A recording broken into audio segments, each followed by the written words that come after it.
Hello and welcome to Sideways.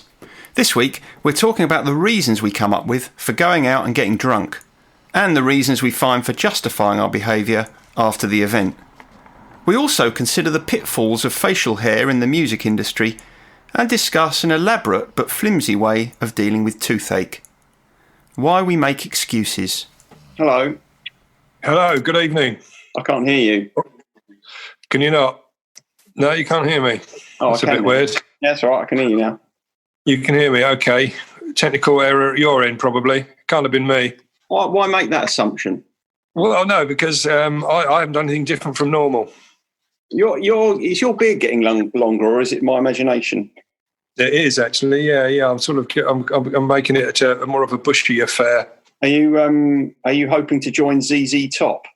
I've got a little way to go before that, but it's my ultimate goal, yes. Do you know, and there's shall I tell you an interesting thing about ZZ Top? Yeah, please do. Well, I don't know if it's still the case, but one of the three members of ZZ Top was called Frank Beard, and he was he was always the member with the shortest beard, which I always thought was a bit ironic. A bit strange, but then again, he was the drummer, if I remember rightly, so his beard would have got in the way of his sticks.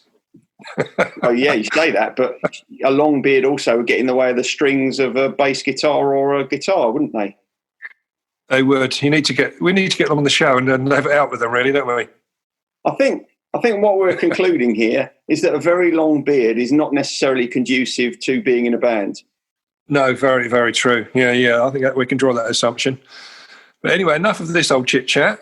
How are you doing? Are you good? Yeah, I'm all right. I've got a bit of my voice is a bit hoarse this afternoon. Is it? Yeah, okay. It's not a laughing matter, is it? It's not anything to laugh about. No, it's not really. I'm just thinking, I'll have to do all the work as normal then, probably. Let's hope you don't have to do all the work, because we want it to be vaguely listenable to, don't we? You can't even say that, can you, that word? I'm going to say we want it to be vaguely listenable to, because then I can edit that last bit out. Okay, well, don't. Leave that in, because that'd be the funniest bit of the whole episode. I expect it will if you do all the talking. Anyway, I'm slightly driven by what I've written my notes on this week, because you actually texted me a little scenario over, if you remember correctly. Yeah. Last week, I think it was, and I remember starting writing my notes straight away. I thought it was quite funny. So my working title for this is Excuses for Drinking Too Much. Yeah. Which sort of led on to a little bit of what you were talking about. Did you want to expand on what you told me about? Yeah, I can't really... I'm going to cough now. I can't really remember. I know it was to do with Lena, my son's girlfriend. Just having a look back. Yes, it was, yeah. Oh, yes, here we are. I said, there's an episode we need to do on pathetic excuses people come up with for their obvious over-drinking. Lena reckons her hangovers are psychological. What did I reply to that? Your reply was, "Ha ha! Not heard that one before. Even hardened alcoholic liars know that wouldn't wash." Yeah. Well, yeah, but it started me thinking really about over the years that I've spent in groups and the excuses that people do come up with for justifying their drinking. We previously did an episode called Excuses, if you remember rightly, and that was we were looking then at the excuses that people used or to deny they've got a problem. I can't be an alcoholic because I don't drink in the morning, or I don't drink every day. But this is looking at a different situation, really, isn't it? Looking at the excuses that people use to justify their drinking. Yeah. And just to start, and we started off that last episode with a quote from George Washington, if you remember rightly. I think we'd probably do quite well just to remind ourselves of that, which was, I don't know if you can remember, can you? No, of course I can't. You come out with about 15 quotes every episode. I can't possibly remember them all. He said it's better to offer no excuse than a bad one. Yeah, I do remember that. Which I think it sort of sets the tone for what I'm about to get into the meat of what I wanted to talk to you about or to discuss with you. Yeah, I think it's all part of the same denial process to a large extent. But I think some of the excuses that we come up with can be quite ingenious, really. I'll go into more detail in a sec, but I wanted to sort of split it up into two areas, really. One, the excuses that we will give before we go out and have a bit of a binge, and then sometimes the excuses that we give after we've done so, often to partners or to justify it afterwards. So I've put it into two different areas, just for ease. That makes sense, because I'm imagining you're going to tell me that one of the reasons we come up with excuses after we've gone out and got absolutely hammered is to some extent due to the shame that we feel. Yeah, very much. Okay, so what about the excuses before we go out? What's that about? Well, I mean, for example, you can prefix. I've got a few written down here. You can prefix these excuses with I'm going out to have a few drinks because. Okay, and some of them I don't. I mean, you and I have used these, I'm sure, and a lot of people, even casual drinkers use them from time to time. But the ones you come across often is I haven't got work tomorrow. That's one that comes up quite a lot. So yeah, it does. Yeah, you're right. Because for some reason that is particular. That's a green light then to go out and go on the lash. Yeah, it's interesting that, because I was just thinking. Drinking is one of those things that we will turn to in any eventuality, isn't it? So I'm going to have a drink because I'm feeling sad. I'm going to have a drink because I'm feeling happy. I'm going to have a drink because I'm bored. It's like whatever your emotion, you can find a way of justifying you drinking as a result of it. You can. I mean, who hasn't said, I'm going to have a few drinks now because I've had a tough day? Oh, that's an old way it gets trotted out a lot, doesn't it? Or and one I used to use was, I'm going out with mates, and therefore I will be drinking a lot of beer. There's no doubt about it. Get used to it, sort of thing. Terrible attitude, really, but that's the way I used to deal with it. Or the sun is shining, or the sun's not shining. You can use either, can't you? Really. But on that point, because I know you know how I don't like to drag you off the subject. I always try very hard to keep within the boundaries that you set. You do, absolutely right. Yeah, rarely stray. Just on that subject, with the example of saying I'm going out for a drink with my mates, so I will be drinking to excess. Yeah, which certainly was the case when we were in our 20s, and still seems to be the case in some instances with people in their 20s now. What is that about, do you think? Why is that? I'm not sure why. I mean, it was for me, it was really laying the ground rules as to what was going to be happening that evening. So I didn't disappoint my then wife when I came home in a terrible mess. Because I said beforehand, I'm going to be going out and have a few drinks. I'm going to go out with mates. Well, I don't do it all the time. It's a rare thing for me. So therefore, I'm going to go out and do that, and I will be drinking an awful lot. I mean, I come up with quite an ingenious reason at one time. Me and Yem, who you know, obviously, an old friend of mine, we decided that we liked the number 17 and we liked the day Thursday. It's the sort of thing we used to use all the time. If someone said to us, what you're up to, what you do, when's that? When you get in your new bike? And we always used to say, Thursday the 17th. Everything was Thursday the 17th. So we come up with this idea that every time that we'd look through the calendar a year in advance, and every time there was a 17th of a month that corresponded with the Thursday, we'd go out and get drunk. And so it was like the Thursday the 17th club. We made it up, it was completely and it was particularly good because Yem's birthday was on the 17th of February. So if that fell on a Thursday as well, it was double bubble. Yeah, I mean, I would imagine, though, even if it was his birthday, you probably wouldn't have been able to drink to an even greater excess than you would already have been drinking to, would you? Probably not, no, but it sort of it doubled up the excuse, if you like. It made it a bit more watertight. Yeah, I mean, that is the thing, isn't it? That saying, well, inventing some reason to go out and get smashed is classic. Because actually you don't even need to do it, do you? I mean, when you think about it, what's the point of that? You might as well just say, well, we're just going out to have a drink. But it's like you're even making excuses with each other for going out and getting hammered. Yeah, no, it was more the case of it was a good reason to go out, really. We both had a chance to leave the wives at home and go out on our own and and get ruined. Or if they said, why are you going out tonight? You say, well, it's Thursday the 17th. Exactly. It took a little while to sink in, but after a few goes, then I'd put it on the calendar. Then over the year, I'd mark the calendar up so my wife could see what was up to. Oh, Thursday the 17th. She could organise something else then. Yeah, I mean, I can think of lots of ways in which sort of different iterations of that happened over the years. I've never been involved in one myself, but I can think of quite a few friends who over the years have established things like curry clubs. Yes. So, they'll always meet first Monday of the month for a curry, but really, that's just, yes, we are having a curry, but we're also having 11 pints of lager. Yeah, strange, isn't it? How we can work that into our social calendar quite nicely. Yeah. I remember one guy came into groups and he was sort of a little bit in denial about his problem, but he came up with the excuse for why he would still have vodka from time to time, and he said that he'd often have a toothache and he'd swill vodka around the problem area to anaesthetise the pain.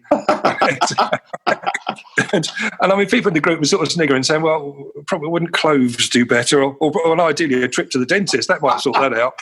And then it sort of got on to, people said, well, did you spit it out or did you swallow?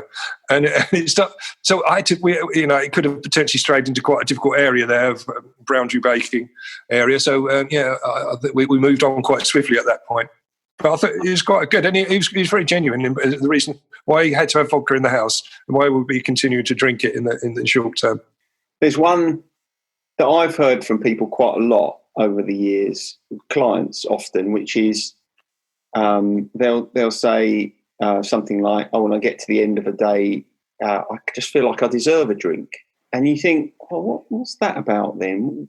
Why is that any different from I deserve a hot bath or a nice cup of tea or something?" It's like there's and the other thing that I find interesting about that is that when someone tells me that, I often say to them, do you feel like you have to justify it to me?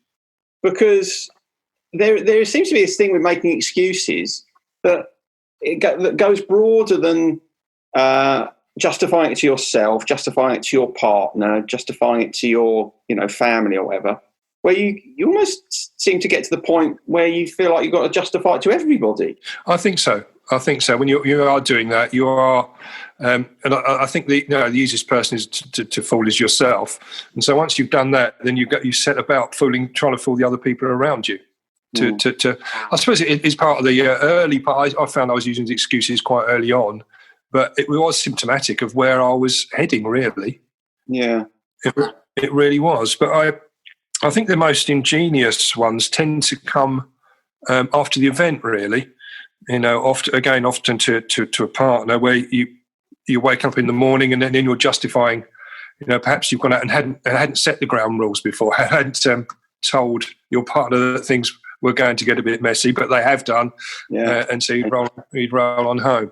I mean, one of the excuses that it's a friend of mine who had like a friend of a friend, if you like. Who was constantly going out, and he would tell that his mum, when he got home, or in the morning after, that his drink had been spiked. And this, he's really unlucky because it happened several times. I suppose that, although that one wasn't one that we would have used very much when we were young, would it? Because it wasn't so commonplace. But I imagine that probably is one that people trot out from time to time now. And I think it was the fact that he'd used that excuse on several occasions that started. You can't believe it every time. She's very gullible, so she took it on board. Yeah. She advised him about going to certain pubs, and said, "Well, you have to go somewhere else. There's obviously there's some wrong uns in that pub you're going to." But probably one I remember using. I don't know if you used it as well. Was I didn't realise the lager was that strong. I used to use that in the early days of Hurleyman's. Remember, we used to go down to the Royal Albion. Yeah, I do. And then when you're first introduced to Hurleyman's, it used to be stronger. They've reined in the ABV on that over recent years. Okay. But it was strong, wasn't it? It was very strong, and the other thing that was very strong was Bindon cider. Yeah, it was. And if you had the two together in a snake bite, that was ruinous, wasn't it? Yeah, it was. Well, I remember where in the Minstrel where we used to drink Bindon cider, they would only serve it in halves, wouldn't they? Because it was almost like serving a half of wine. I don't think I ever used that excuse. I didn't realise that lager was that strong, but I definitely can remember using the excuse, I must have had a bad pint. Yeah, I've got that in my list because that was one I was thinking about. His excuses that I've either used or I've heard come up. But I've definitely used that one, and it's much easier to use that one if you. I mean, you can't really use it for all drinks. You can certainly use it for real ales, can't you? If you kind of have a dodgy one, the last one on the barrel or whatever it might be, a bit cloudy. Oh, it was a bit cloudy. I thought that one was a bit cloudy. Oh, no wonder I'm not well. It's probably a bad pint. Nothing to do with the 12 you had before that one. Well, exactly. And I think, again, looking back, I was using excuses like that when I knew things were starting to get out of control and out of hand, really. Yeah. Because there wasn't really an excuse to be drinking that much anyway, but I felt I needed to justify it. Sorry, just ask you a question. Did you get to the point with your drinking where you just gave up making excuses? You didn't bother? Yeah, I did. Because I remember in a previous episode we talked about how you used to say you were going to the cash point, which actually was a euphemism for the Swan. Yeah. And your wife knew that you weren't going to the cash point. You were going to the Swan. You might go via the cash point, but you were going to end up in the Swan. And so at that point, you'd reached the stage where actually you couldn't be bothered to make an excuse anymore, could you?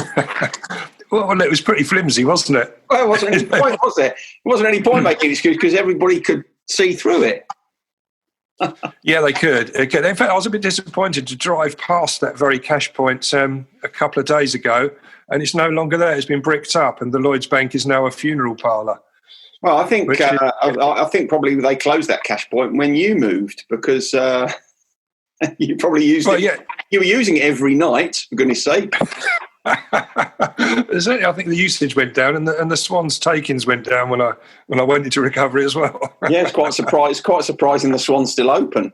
The other excuse that you hear a lot after the event, certainly for the likes of you and me in the past, and that is having gone to a work do. So if you've gone to some sort of corporate thing, a business dinner or something like that, that was absolute green light, wasn't it, to get absolutely smashed? Yeah, it was. But I'd always say on that occasion where my boss was drinking a lot, and I sort of had to stick with him. It'd have thought less of me if I'd have bailed out early. Which I think on more than one occasion that was probably an element of truth, but I stretched it a little bit further. But I know an excuse that my father-in-law used to use, my ex-father-in-law used to use a lot, which still makes me laugh a little bit, really, which said, I was fine until I went outside and the fresh air hit me, right? Which, again, the 12 pints or the half a bottle of whiskey beforehand had no effect until that door opened. He went out into the fresh air and bosh, he was completely drunk. I always liked that one, but he used to trot that out an awful lot. Yeah. But they should all be really seen as a little bit of as a warning light flashing, really. When you need to make these excuses, and some of these I feel like perhaps I'm almost glamorising it, and I really don't intend to be doing that. It is just to show that we do make up excuses, and it's really it can be an indication that things are starting to get out of control a little bit. Well, tell me about you're right. I mean, I know we're having a laugh about it, but we're not glamorising it. So tell me a little bit about, if you can, what it's like because we said earlier on that one of the reasons we make up excuses after the event is because we feel shame, and it kind of mitigates our shame to some extent. What is that like to kind of wake up and think, oh, I've done this again. How am I going to get out of this one? Because, this is the third time it's happened this week. What's that feeling like? And what is it that kind of drives that necessity to try and find a way out of it where you are maintaining some sense of respectability? Well, I think it's certainly I was finding that I needed to make excuses because again, part of the denial process, because I needed to be able to go out and do it again as soon as I possibly could. Right. And I think that if you could come up with a justification as to why it happened, or as to what the circumstances were out of your control on this occasion, but it'll be okay next time. But yeah, the shame was starting to kick in quite early, really. Yeah, that I was having to I knew that it was doing damage to my relationship. I knew that things were getting rocky, but it started to spiral even more at that point, I think. Because the more I did it, the more I wanted to do it to hide my shame, really. It's that awful cycle you get into. Didn't you see, I mean, you must have seen, mustn't you, when you're kind of making an excuse, you must have seen that the excuse wasn't landing. It was, there must have, I imagine, come a point where you could see almost that the excuse you were making was almost worse than saying nothing at all. Well, yes, going back to the start of this episode, yes, and the previous one, exactly right. But I remember thinking to myself when I remember using an excuse that they had a lock-in at the pub and I couldn't get out. Even I didn't believe myself. There was absolutely no way out. But that was the reason for me staggering home at 1 o'clock. Yeah, that's something, isn't it? Being held hostage in a pub. Yes, but I think one that we were discussing in group the other day was about the missed train scenario, where you working. It used to happen to me a lot when I was working up in town, where you'd ring home and say, "I've missed the last train." I'll get. I can't stand the platform. It's really cold. I'm just going to have a quick drink, and I'll be home after that. And then you'd ring later and say, I've missed the next one, or it went early. Do you know what I mean? So it went on until you just about struggled to get on the last train to go home. But again, it was just excuses made, and there was problems brewing, if I can use that phrase. Did those sorts of excuses, were they accepted early on, or really right from the offset were they seen through? I think that was seen through, but just sort of not dealt with, not in a confrontational manner. It was almost, oh no, he's done it again, sort of thing. So I remember on one occasion I was using the train excuse, but I also blamed it on, because I bumped into a mutual friend of ours, Adam, up in town, quite by chance. And so after work, he said, I'm around in a few minutes. He was about to, I literally walked past the area where he was working, just coming out of his office, or his place of work. And that just led to one drink after another. I think we both got into trouble then going home, but I think I was the protagonist of that. Yeah, because you were, yeah. Yeah, because he wasn't really a particularly big drinker, but I remember getting into trouble because it was before the days of mobile phones, so my wife couldn't get hold of me, and I think Adam's girlfriend couldn't get hold of him, or his wife. I don't know if he was married at that time, I can't remember. But yeah, I think we both got into trouble. So I if he's listening to this, I'm sorry, mate, that was my fault.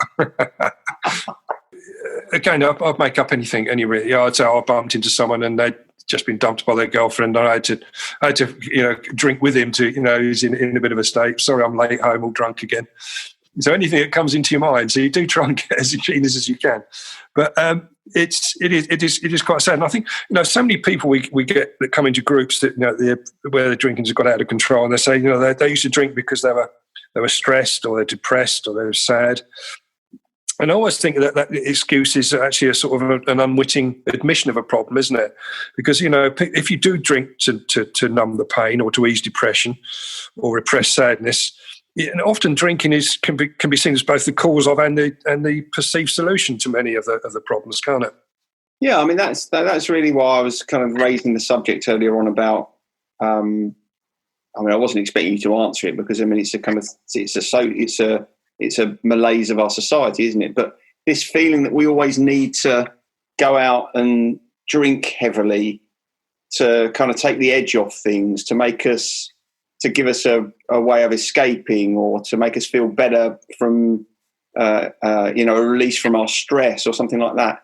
It doesn't say anything very positive about the lives we lead, does it?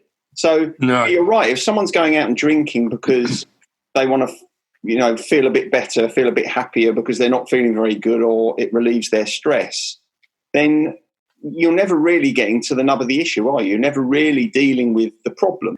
For so many people, it's like it's just like a constant part of existence, isn't it? I mean, there's so many people who wouldn't think twice about coming home and doing half a bottle of wine every night. No, they wouldn't. And I think it's woven into our society, isn't it, quite deeply? And it's not one that we can extricate ourselves from easily. That's for sure. So I think that's part of the problem, because it is so socially acceptable. It's very easy for something like drink to cover up deeper lying difficulties that then never get addressed. Which is what we often come up with, when we're talking about it in groups, that, we can come into recovery and all of a sudden you sober up, and all of a sudden all these problems that you've never dealt with, you've put them on the back burner because you've just, you've drunk to excess or taken drugs to stop those feelings and those emotions come to the surface. So it is one of the hard parts of recovery. All of a sudden there's a whole load of issues you need to address. It's an irony that something that we do in order to deal with some sort of emotional difficulty has a habit of creating a new emotional difficulty, or exacerbating the thing that we originally were trying to deal with. It's obviously you're not thinking about that when you're doing it in the first place, but actually in the long term, it does more harm than good. Yeah, it does. But I found it a real relief to eventually deal with some of the issues that had led me down the path of drinking too much and emotion suppression in the past. It was nice to actually address them after all those years that had been left unresolved, to do that and to be able to move on. But did you find it difficult to do that though? Yeah, I did. I did find it difficult because my first response was, I'm not comfortable with this. I need to have a drink. It's bringing up emotions that I deliberately had put on hold for a long time. And all of a sudden, I've got a sober head now, so I can think about these things. I'm going to have help to deal with them because I don't know how to process it, which is why, therapy is so useful at that point. Yeah, it's something, not just you. It's true of all of us, but, you're a good example of someone, obviously, who's in recovery. Your emotions catch you out now, don't they, sometimes? I'll talk to you sometimes and you'll tell me that you've been struggling with a particular issue or something's been on your mind. And so in that situation, when you feel emotionally under pressure, that go-to that you would have had in the past, which would have been drink, isn't available to you. So that's one thing that makes it difficult. But of course, the other thing that makes it difficult is that you then have really no option but to trudge your way through those emotions, which so many people find so difficult. They do. I think that the one that I find easiest to deal with things that come up, I always remind myself that emotions are transient. And when I'm feeling poorly or emotionally a little bit stressed, it will pass. And I never gave them a chance to pass in the end. I know we've talked about it in the past about walking through these emotions. There isn't a shortcut around them. You've got to let them swamp to swamp over you sometimes, or to swarm around you, and you've got to walk through it, and you'll deal with it that way. So I always remind myself that I won't feel this way forever. And I think that's one of the tools I learned in recovery, and again through therapy. That is the way to deal with it. Yeah, that's one of that. It's a good point actually, because that is one of the things that sometimes people will say to me, particularly people who are struggling with terrible anxiety or depression. I think one of the things that makes people panic is they genuinely feel that they're going to feel like that forever. So you find yourself in that place of terrible anxiety or terrible depression, and it feels so constant that you kind of look ahead and you think, my God, this might be the rest of my life. And that thought creates a level of panic that just pushes you further into the hole. So that ability to be able to remind yourself that emotions are transient, and however bad you feel, things will change, it will shift. It might not necessarily shift to anything particularly more comfortable, but it will shift. That's such a valuable certainty. Yeah, you're right. You're right, and it is. But we know things do change, and I think I had an example on Sunday of how quickly emotions can change. When I know what you're talking about now. You know where I'm going with this one, don't you? Yeah, I do. Yeah. So just quickly then, Spurs against West Ham. 81st minute of the game, West Ham were 3-0 down, and I was very depressed, really upset with life in general. And then, within 10 minutes, it was 3-3, and I was happy again. So it changed really, really quickly there. But I have to remind myself there are circumstances outside of my control, so I should not have let myself get into that situation in the first place. But it's funny actually. It's funny you should mention that, because there's something else that happened there that that made me kind of reflect on the way I think about things sometimes. And that was, when I saw the score at, the 80th minute, I thought 3-0. I thought, that's flipping typical, that is. And then I saw that West Ham scored a goal. And then I saw they got another one. And I wasn't following the game. I was doing something else. And I found myself thinking, yeah, all those flipping teams who managed to score in the last minute to get an equaliser or a winner, never happens to West Ham. They never do that. And then, of course, it did happen. And I thought, well, you need to kind of check yourself a little bit there, because there's a bit of confirmation bias going on there. What you believe, you will find all the evidence that supports it. And then you never consider anything that actually balances out and says, no, that's just your dysfunctional thinking that's creating that opinion. So, of course, the next time when they lose a shipper goal in the 91st minute, I'll be saying, that's so flipping typical of West Ham. They never always do that. Of course, it's not true. They don't, even though they are generally shit. Well, I think you raise a very important point, and we've used football to illustrate it, which I know we said we don't want to be talking about football in the podcast, but I think it was an important lesson for us all, wasn't it, that particular result? Well, there's two. Yeah, the two lessons that we're talking about are, one, don't lose hope. Yeah. And two, be careful that you're not just substantiating your own unhelpful, dysfunctional beliefs. Wait to see what happens and then reflect on it rather than prejudging something before it does. Yeah, I can't imagine that when Lanzini scored that ripper in the 94th minute, that he'd have people like you and I thinking about how we deal with these situations in a deep manner. Well, yeah, it's good. I mean, that's we were talking earlier about how drink is woven into the fabric of our society. Well, sport is too, isn't it, in one way or another? Yeah. But I'm sort of coming towards the end of my notes. But there's one last quote. It's about excuses. Oh, God, is it? I just wanted to end up with it. This is not attributed to anyone in particular, but where the heart is willing, it will find 1,000 ways. But where it is unwilling, it will find 1,000 excuses. And I think that it sort of sums up what we've been talking about throughout this episode. Yeah. I mean, that is actually, for you, that's quite an apposite quote. What do you mean for me? That's a very nasty comment, as if I just shoehorn these quotes in the past with no thought whatsoever. Oh, I know you give them a lot of thought. Yeah, you're like a veritable quote dictionary. I suppose you're going to ask me what you learned this week, are you? Yeah, I'm going to. Yeah, what have you learned this week? Anything? Have you thought about anything? Well, I'll be honest with you. Yesterday, I was thinking, I've got to think of something I've learnt this week, because he's going to ask me what I've learnt. And then something else took my attention. I forgot all about it. So, no. What's all this? He's going to. You're talking about me in the third person, as if I'm a completely non-consequential person. So, tell me what you've learned this week, then. Well, I'll ask you a question. Did you know when the last time that I was watching a TV program? This came up. The last time that the French used the guillotine to kill someone, to execute someone. Can I have a guess? Yeah, go on. What are you going to give me? Plus or minus a decade? Yeah, go on then. Yeah, I'll be generous. The French using a guillotine. Well, I know they can be a bit. They get a bit arsey, can't they? The French. So I'm going to say 2012. No, it's not. No, but it was 1977, and I thought 1977. I know. I thought it'd gone out sort of in the medieval times or something. No, that can't be. You're joking. That can't be right. It is. Yeah. 1977. Was it an accident or something? No. It was purposely to put. I think it's someone that had been done for rape and murder, and I think he was an immigrant chap. Apparently, yeah. But they used to 1977. Yeah.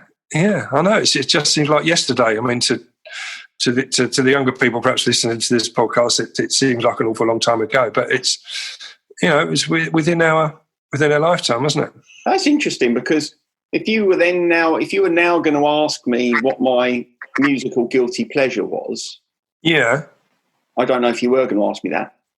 Yeah, of course. But I reckon then. No, it's probably earlier than that. But when the French were guillotining someone in 1977, It hadn't been very long since I've been listening to my guilty pleasure of Terry Jack's Seasons in the Sun.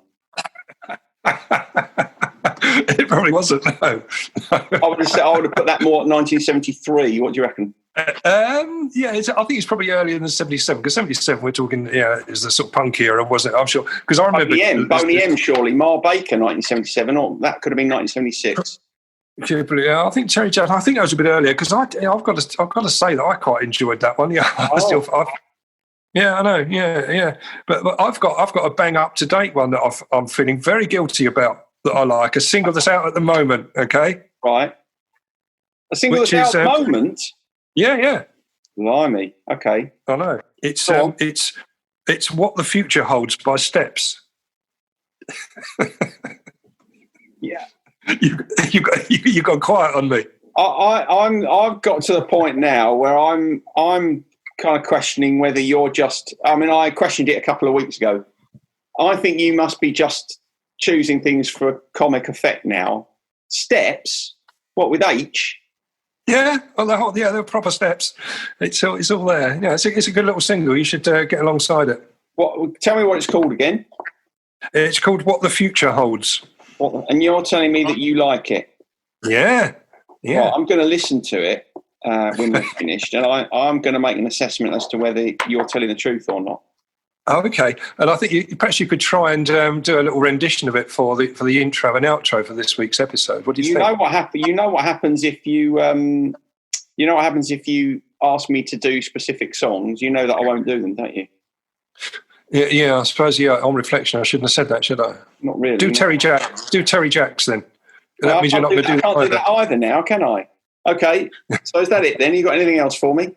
No, I haven't. No, I'm pretty. But if you could give my thanks to Lena for her terrible excuse for having a hangover, yeah, well, that was able to spark a whole episode. Make sure she listens to this then. So, what I'll suggest to her and Tom is that they listen to it on Sunday morning when they're doubtless nursing a hangover.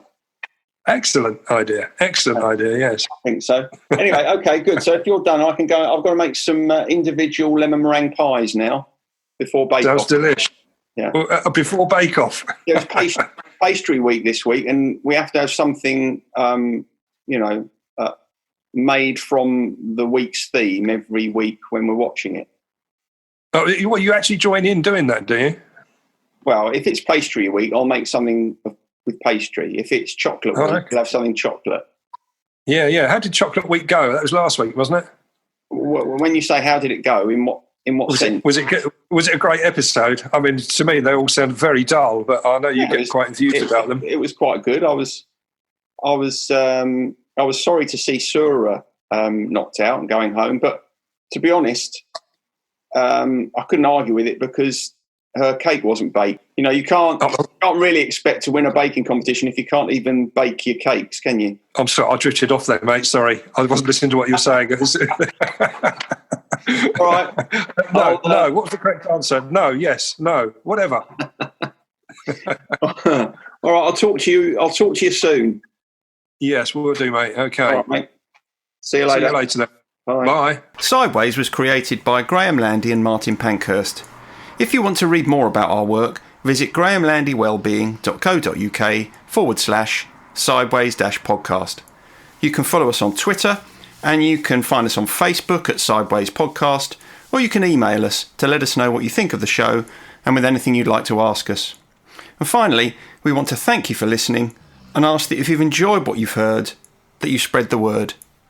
And we'll see you next week. No excuses, no little white lies, no more promises left to break. Take your chance.